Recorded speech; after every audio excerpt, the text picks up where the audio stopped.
Hi everybody, welcome to Leon's Chainsaw Parts and Repair. We're looking at Chantz's, what the heck is this thing? XP-1020 I think? Tag's not here. Well, it's been that long since I've worked on it that I can't remember exactly what model it is, but I think it's an XP-1020. Yeah, no automatic oiler on this one. So anyway, this is one I've looked at the carburetor on. Chantz sent me the carb, and that was it. And I went through it, and carb, it was good when I sent it back, but it still wouldn't run. So I've got the whole saw now, and I'm pretty sure that I figured it out, but there was a lot of different stuff going on here. And part of this video I'm going to actually cut out and make its own video. And it has to do with these damn fuel tanks. I'm not going to go into that just yet. We're going to do a little assembly first, but when we get to the point of this, I want to show you guys some shortcuts or some ways to save yourself a lot of heartache. A lot of guys go to way more work to replace a fuel hose in one of those things than you ever need to. But we'll get to that. First thing that we're going to do is repair the reason I think this saw would not run. See that? That old stiff hose isn't sealing for sour owl crap. It's cracked on both ends. So what is it? Well, these things had a weird idle air port. And I actually need to get a piece of bigger hose than even this stuff. I've got a chunk of fuel hose over here that'll work. Go to my automotive section.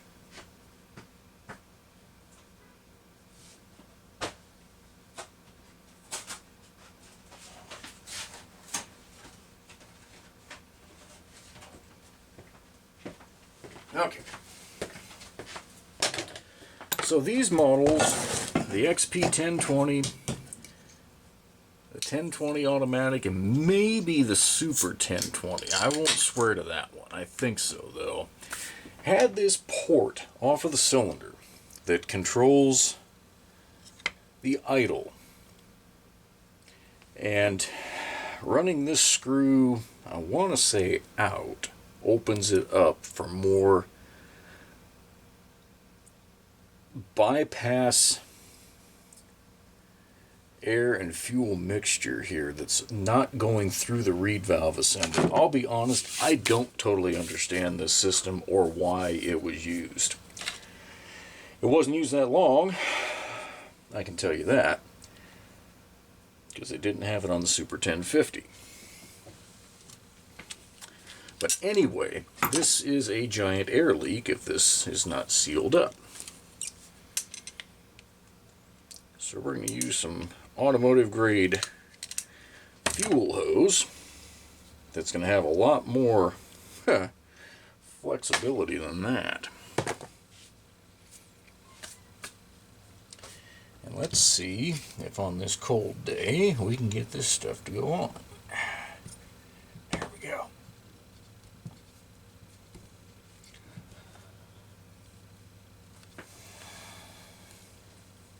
Okay. That should be adequate. We will find out. So this is kind of a reverse assembly video here. Not ideal, but hey, it is what it is. I guess I better scrape a little bit of junk off of here. I hadn't intended to have this saw apart for this long, but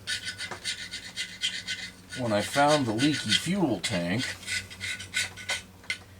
that sent me into full do-it-right mode, because I've discovered,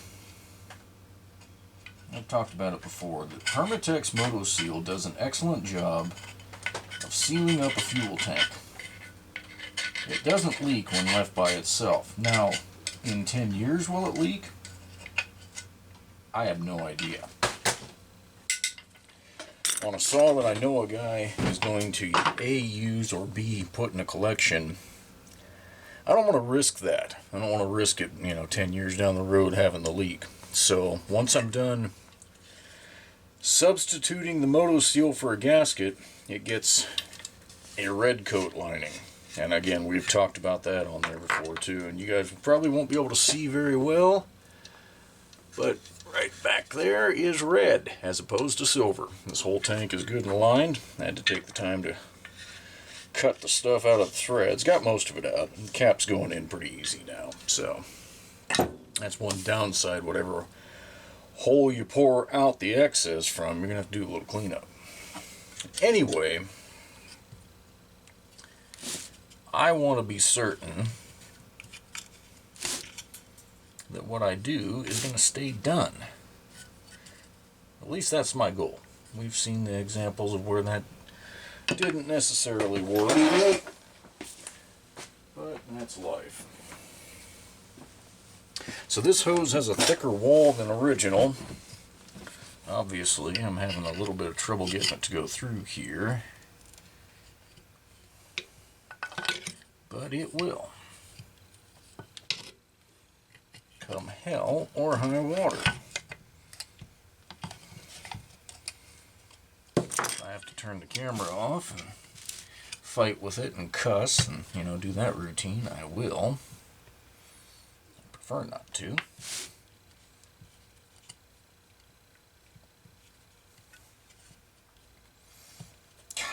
Come on.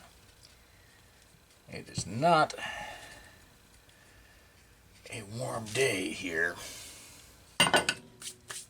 Alright, we'll come back.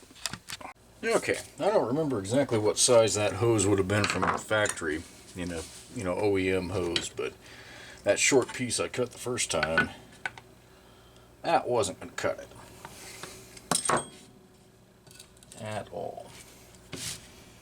So we'll get this manual oil pump rod lined up and see about getting this to drop into place, and then we'll trim this.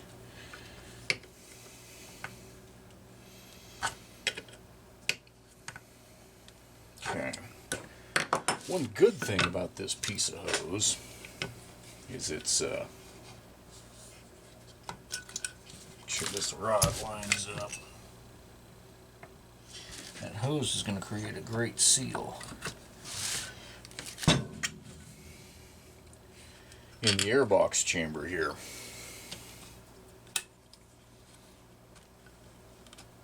It fits very tight in that hole. There won't be any sawdust and crap leaking by.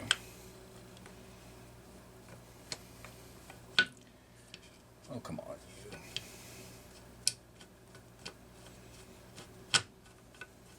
That kid.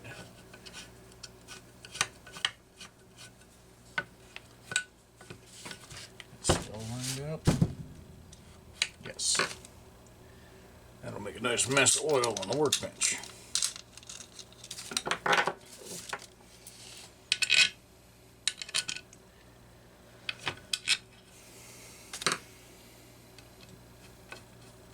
You could probably find a thinner wall hose to use for this, but my personal experience is the aftermarket Tygon style hose that's super thin wall. Heat tends to, harden it very, very quickly. And that's not good, because then you have leaks. Okay, I'm going to make sure this is not kinking. It's not. That's perfect.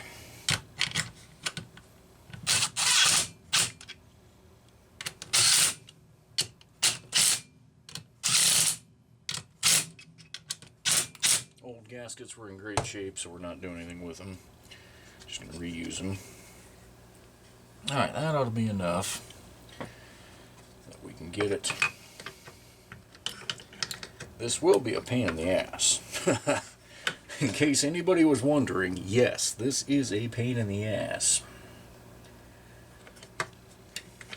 Getting this attached, lined up. I'm going to make a guess, and hope I don't guess wrong, that we want to cut that right there.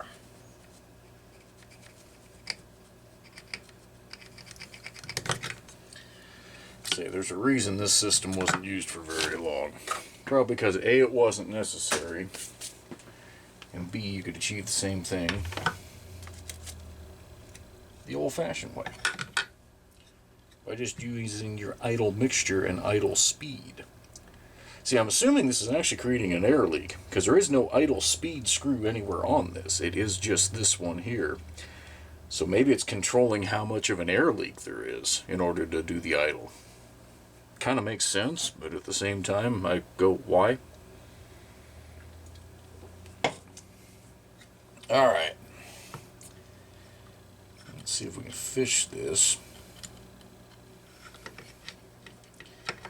without it being a pain in the butt. Okay. So I can already tell you that my guesstimate was wrong on the length of the hose.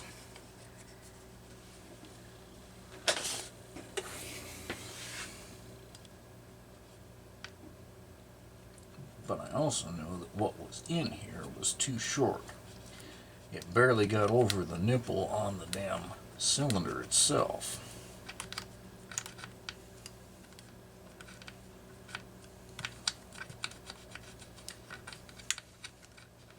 Come on, baby.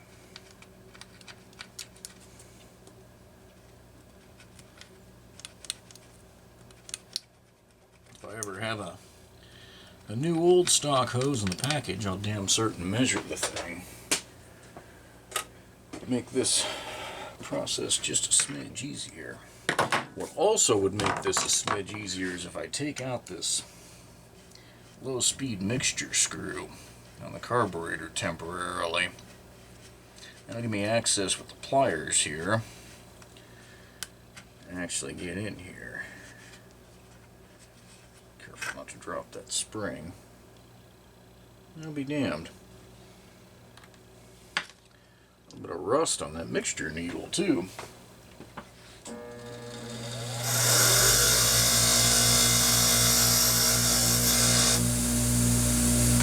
This must have had some ethanol through it at some point.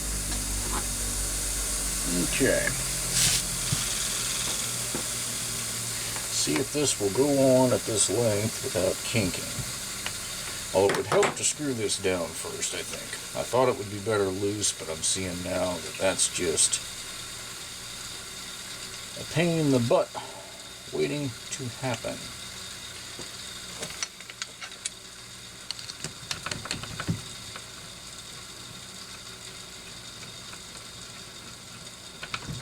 Come on, baby. There we go.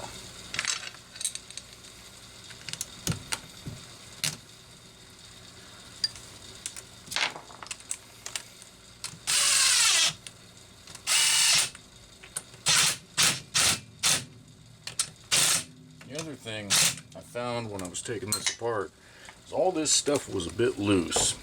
I'm not sure those gaskets were sealing well. Alright.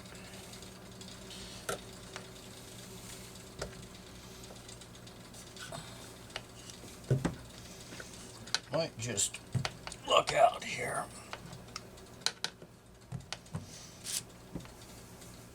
I haven't gotten that to slip over the lower part of the flange yet. Hose is still wrinkling. Ooh, hey, hey. There we go.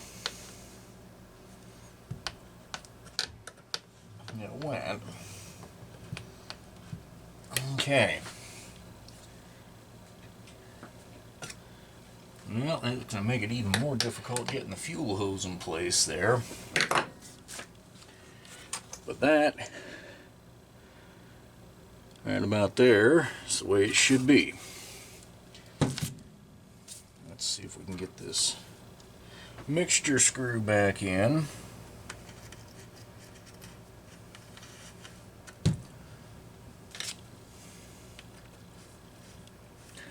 I wouldn't mind hearing this thing run tonight.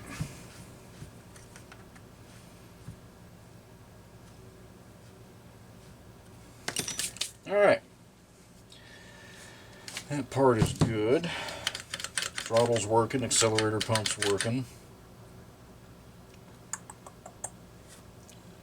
Seems like I got an awful lot of extra freaking hardware here.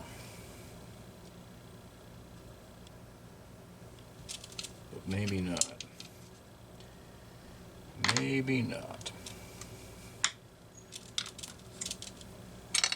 So, this is probably a good time to start chatting about this. For the... good Lord, that hole has been oblonged. Jeez. Alright, so for the fuel tank. These things use a two-piece hose. It's sloppier than hell, but it works. You've got your pickup. Comes out of the tank right here and goes back to the carburetor. Okay. Inside the tank, you got your whoop-de-doo with the filter. And actually, this hose is not bad, believe it or not. This piece above the tank, you can see how this was Oregon, this was their formulation of Tygon. It's not a bad hose, but it's already stiffening up, and that is that damn ethanol. Even the 10%, you know, E90, E85, that crap is enough to destroy those hoses. But you don't want to take that front cover off to do it. That is unnecessary, and all it does is create way more work for yourself.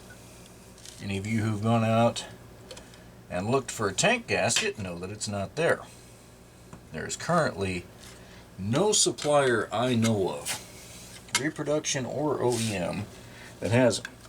Now they appear on eBay OEM every now and again. Hell, I've had them myself. But not very often. Not very often at all. So that's why if you have a tank that doesn't leak, don't screw it up. It's not worth it. You don't need to. You can replace that entire system without ever even taking the starter off. And that's why I want to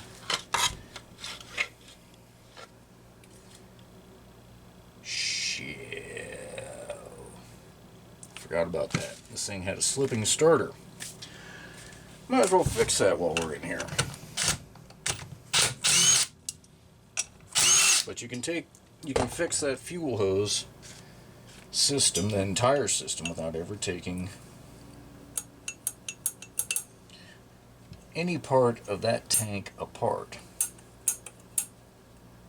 Phew. That Paul spring is destroyed.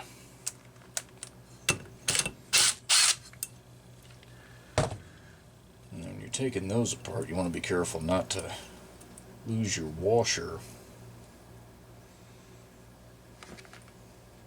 Now you know what it is the retainer tabs broken off the flywheel. But I think a new spring has enough reach that we can make it work. So there's what come out. That's what it should look like. Big difference.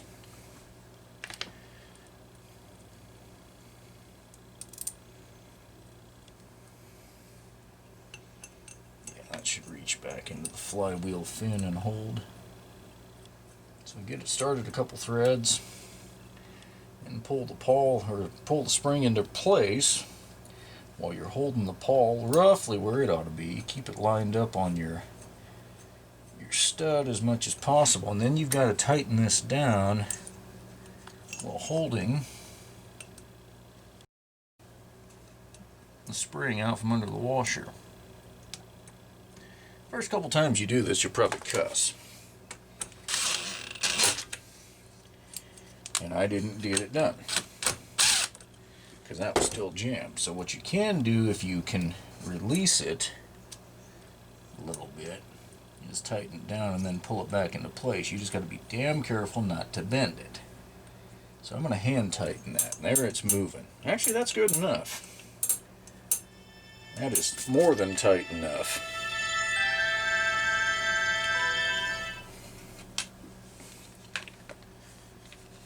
Stupid phones. Yeah, that's good. Get it tight. Other one's good. Okay. Go back to my demonstration.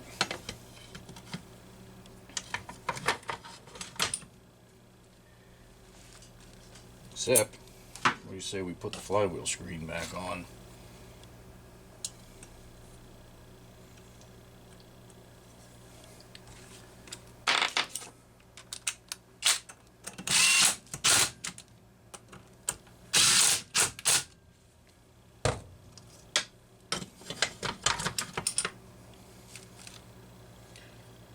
Okay. Somebody has mixed and matched these starter screws. Make sure I don't get a length that goes way too far.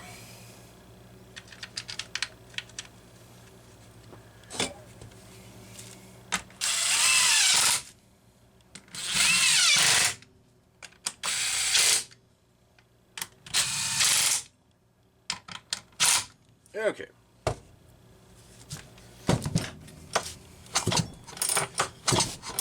Good compression.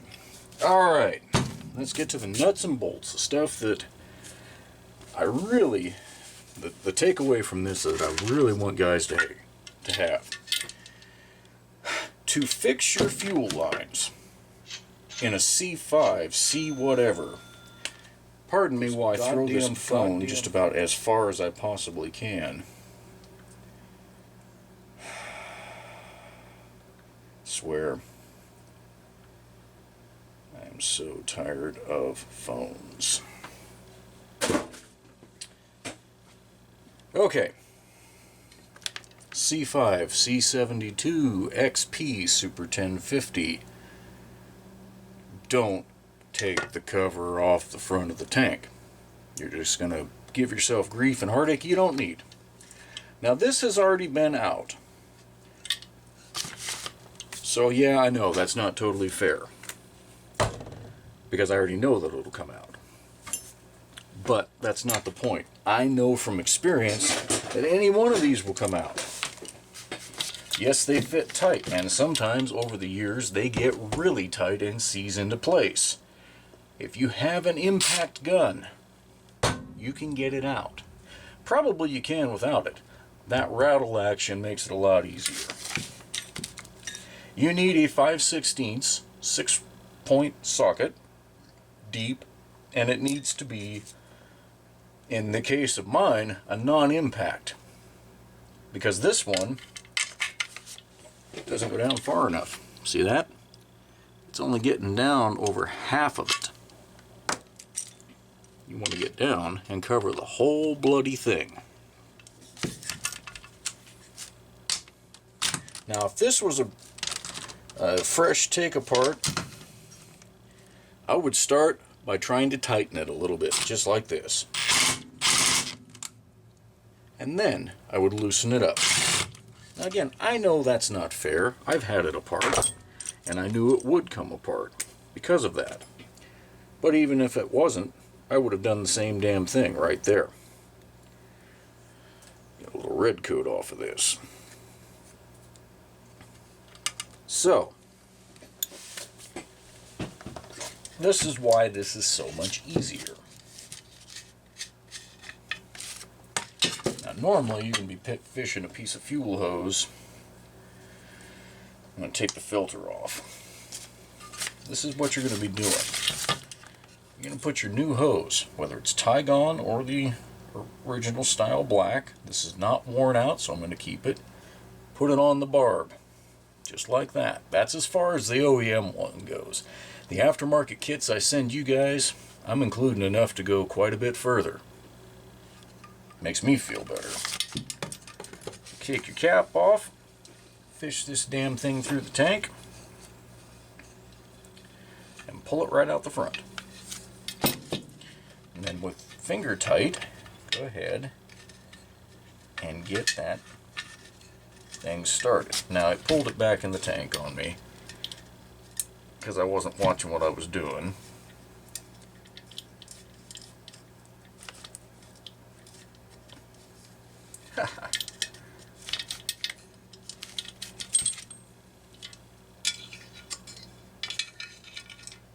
I have to unscrew it and do it again. Oh, come on. It's one downside of this red coat is you can't see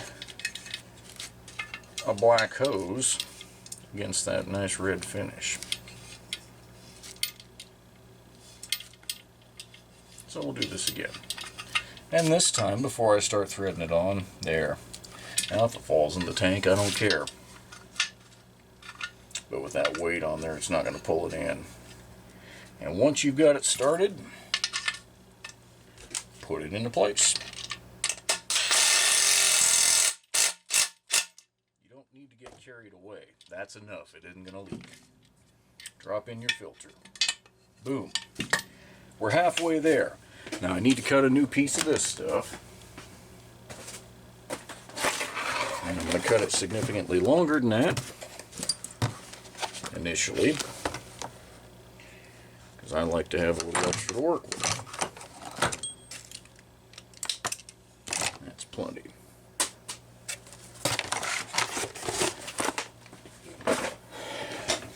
Now, slip that right on. And if you're working on too cold of a day, you can put a little oil on there or a little dish soap.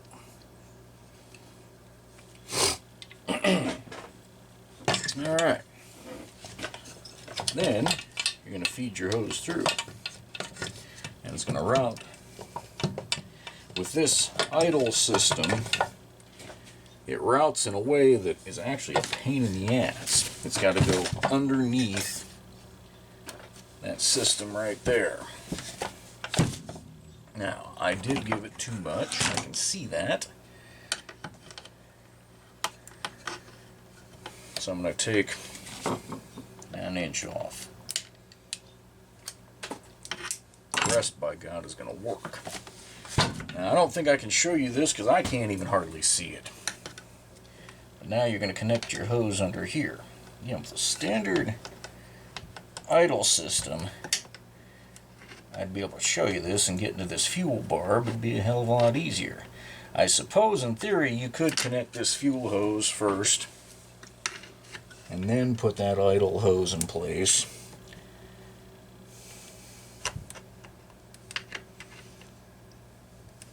Doesn't really matter. But I can see that I have that on. So we're going to go with it. Now, notice I did this with the saw all assembled except for the handle. Everything you need to get to. If you take your handle off, your front handle, that's all you need to do. You don't even need the starter off, because you've got a tank bolt there. Let that little socket go. Start that by hand. You've got a tank bolt there. And then you've got two up front. One high and one low. I'm going to not be able to show you guys as clearly as I'd like, but one's up top here and one's right down there. I'm going to set this down to try and put these in place and hope they don't fall out of the socket too many times. Got lucky there. Not normally quite that easy.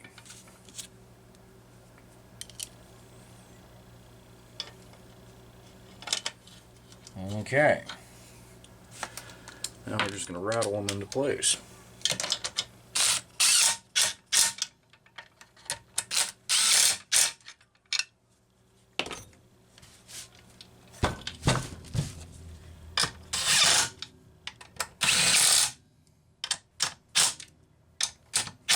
Okay. That is how easy it is.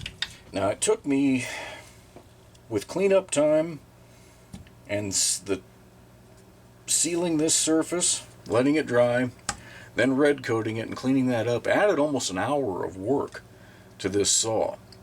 That's why you don't want to split that tank. If it isn't already leaking, pull those 4 screws, take that hose loose, off it comes. And then you can service it by using the barb. You would just turn the tank upside down until you could fish the hose out, so you could hold on to it, get that fuel filter off, and at that point, if you wanted to, you'd even cut excess hose if you're going to replace it. Unthread it, away you go. Alright, this thing's together enough. I want to hear it run. This red coat has set up for, oh hell, I'd say a week now, which is way longer than it needed to, especially since I used a fan on it and all that, just like the can indicates. That should be enough. At this point, last time when I put fuel in, I already had a puddle the size of a coffee can lid on the desk, or on the workbench. That's oil. Bottom of the tank's dry. Keep your fingers crossed. See if this bad boy is going to light for us. And I have no idea whether that adjustment is even close or not, so we'll just kind of see what happens.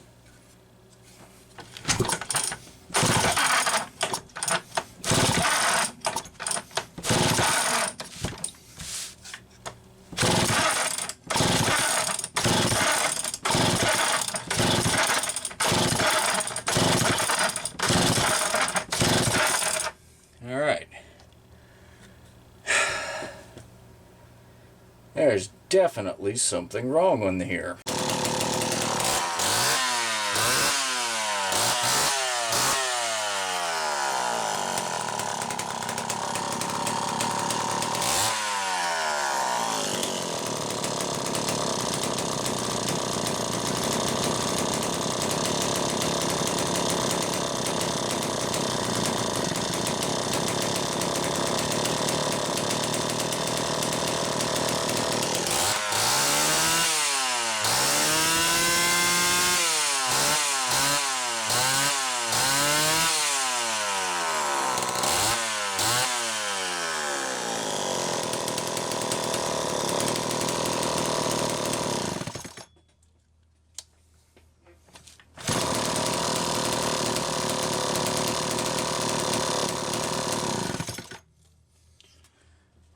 Alright, well I'm sure that was shaking the bench quite a bit there, sorry about that, but this is not one of those saws that I can hold up and tune at the same time. It is just too damned heavy.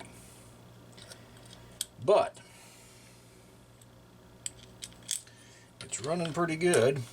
Get the splash shield back here, and yeah, had to take some time and scab in a piece of spark plug wire. I didn't realize it when I first started it. The end was not original. I hadn't noticed it. It had that sumbitch open. Needless to say, as I put my finger down here like this and went to rev, I got one hell of a bite. And that might have pissed me off a little bit. But it's running pretty good now. I don't have this idle air valve open hardly at all. And this thing is reverse thread. I had never noticed that before. As you screw clockwise, it's coming out. Now, I'm not sure what the theory is on that, but hey, it is what it is. So Chantz, I think this thing's got everything done to it that you wanted me to do, and then probably a few things more. It's already got a rim sprocket on there. We know the oiler's working. That'll be another puke on the bench here. You'll have to keep an eye open if you care for starter housing that doesn't have these fins broken out. I don't have anything right now. But other than that, I'll put a grommet in there for a gasket, a half of a grommet, so that this air filter seals up. Everything else, and I'll see if I have a nub. This one's cracked out. I could replace that. But other than that, this one's going to get the set it on the floor and don't touch it for a couple day test. And if everything else passes, I've got those other 3 little saws and this thing ready to pack up and send back your way.